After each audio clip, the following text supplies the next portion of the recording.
underground, underground, underground, underground, underground,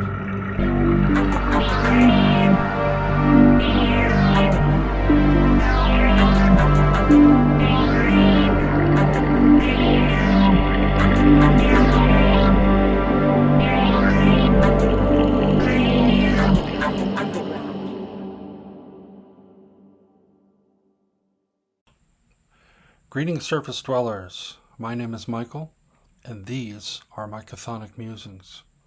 We continue with another 2 prompts from RPG A Day 2025. All right, folks. Today we are taking the prompts for RPG A Day 2025, 22 ally and 23 recent. Putting them together, the ally is pretty straightforward, but we're going to use the combining it with the recent to specifically zoom in on new allies, recent allies, or another way of saying it, untested allies. So let me just take a moment to discuss how I'm using the word ally or allies in this situation.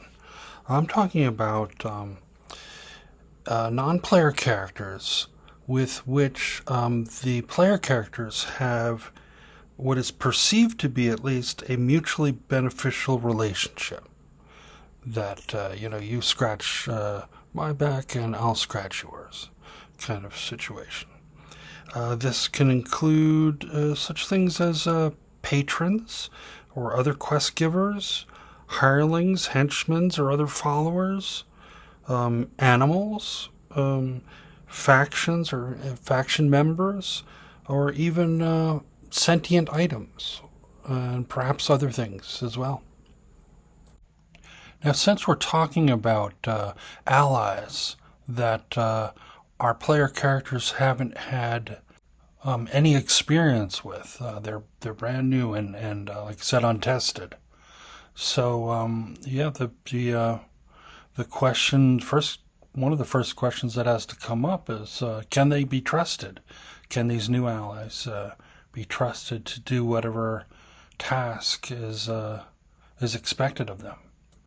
And some time ago, I came across a TED Talk by Honora O'Neill, where she laid out basically 3 elements of trust, and it's kind of stuck with me, so I'd like to share it with you.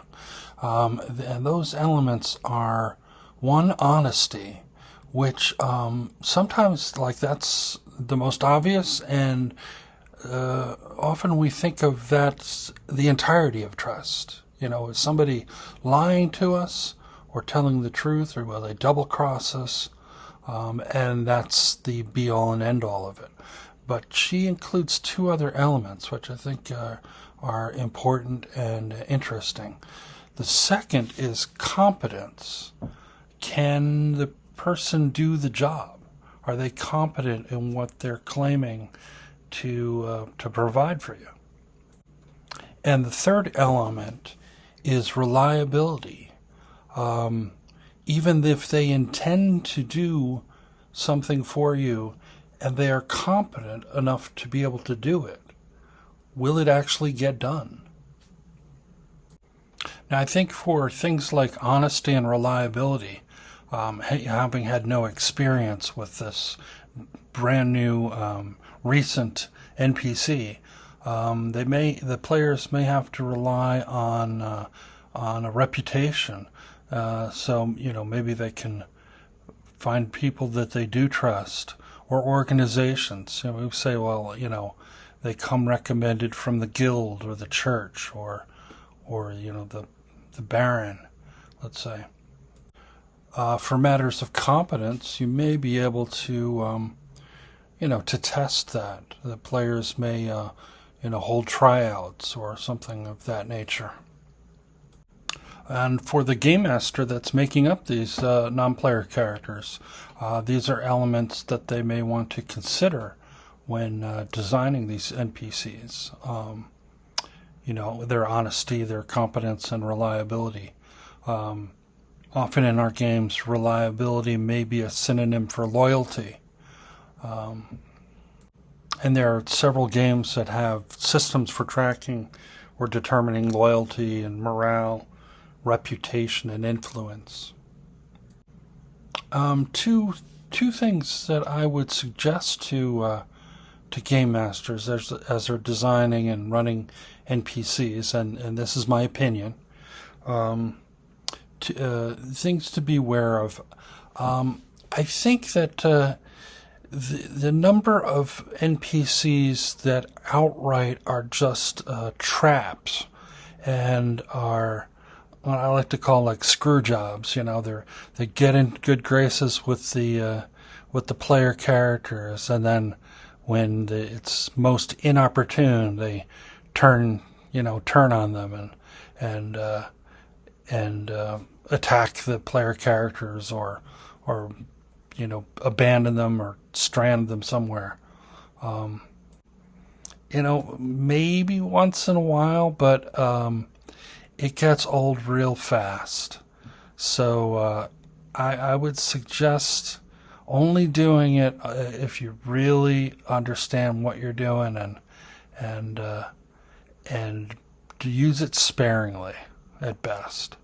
And then the second thing, the second word of caution would be kind of the reverse of that, the DMPC, the Dungeon Master Player Character, where this NPC is not put into the game, for a purpose of assisting the party and rounding things out, but rather it is used to overshadow the party and hog the spotlight, and it's really a story about this Dungeon Master's NPC, and the player characters are just along for the ride, and that can also get old real fast. But if you take the time to design your non-player characters, you can also there's a number of games that have like random tables that you can use for different aspects of it, and you can get non-player characters that are not perfect, and they have certain strengths and weaknesses, and can be very interesting for the player characters to interact with. All right, so let me wrap this up with a short discussion on two different gaming products. The first is Social Encounters Along the Silk Road by the RPG Pundit. This is actually a supplement for his Sword and Caravan game, but it has broad applicability beyond just Sword and Caravan, and actually I'd say even beyond the OSR games as well.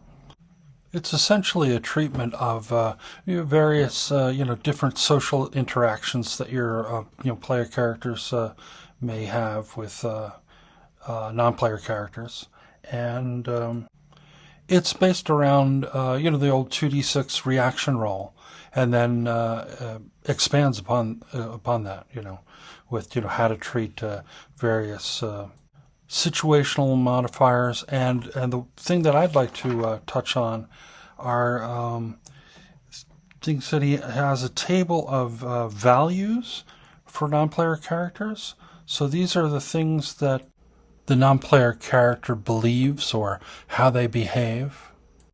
And there's also a table of interests, which are things that the character wants or cares about. Now I bring this up because not only in various social interactions would these things be important, but depending on what it is that your player characters are, what their alliance with these new NPCs are. The question is, do the values and the interests line up? And that's the only way that there's going to be a mutually beneficial transaction between these two parties, because no matter how how competent or reliable or even honest the non-player characters are, if the values and the interests don't align between the NPCs and the player characters, things are not going to go well eventually. And at best, they'll just figure this out and part ways amicably. And for the game Tales of Argosa by Pickpocket Press, has a number of tables for generating and fleshing out non-player characters. But one of the things that specifically caught my eye was this table called Payback Table. So if the non-player character feels like they are being mistreated at the over time, the game master can take a role on this payback table and kind of choose what the non-player character is going to do about this situation. And it's kind of interesting. I mean, it's a 2d6, so 2 to 12 entries, and covers everything from revenge. A powerful friend of the hireling gets wind of the poor treatment, if not impossible, and organizes some manner of revenge, blacklist, robbery, arson, arrest, possibly even assassins, etc. In the middle of the table at 7, we just get bites his lip and cops it. This time, add 1 to the next payback roll. So, just delaying the inevitable, unless the situation improves. Other entries, around the middle are just, poor morale. So the next time there's a morale check, it's done at disadvantage. So, maybe the non-player characters just bolt the scene, or, go into hiding, at a critical point. Or number 8 is departs. They've had enough. They're leaving. So I thought it was interesting, and obviously this is more than beyond where they're just a recent acquaintance of the player characters. This involves a little bit of history, but if things are not treated properly at the beginning, and make sure that the values line up at the beginning, things could fester over a little while, and you might be in this situation of your NPCs are looking for payback. Alternatively, the player characters might have enemies or rivals, and maybe some of their minions are not as pleased as they could be, and so it might be able to skim off a few, but you got to be careful who you're picking up. Because, certainly one thing, their loyalty might be in question if, they were working for somebody and now you're trying to get them to work for you. So anyhow, I thought it was interesting, thought I'd share it, and there you go. And so, until I resurface, may your successes be many and your failures be memorable.